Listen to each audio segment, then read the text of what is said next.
ఎంత బాగుందో. అవును ఆమె తినాలి, చెరి పడ్డా తినేయాలి. చెరి పడ్డా తినా.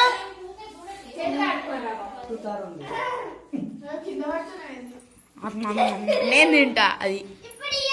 మీరు అందరు కలిసి ఒకటేసారి అటాక్.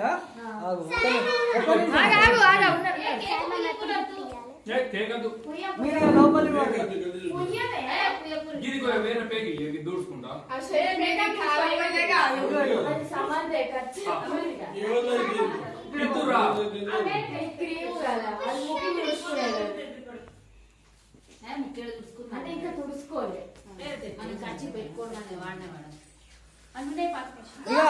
మీరందరూ ఒక్కసారి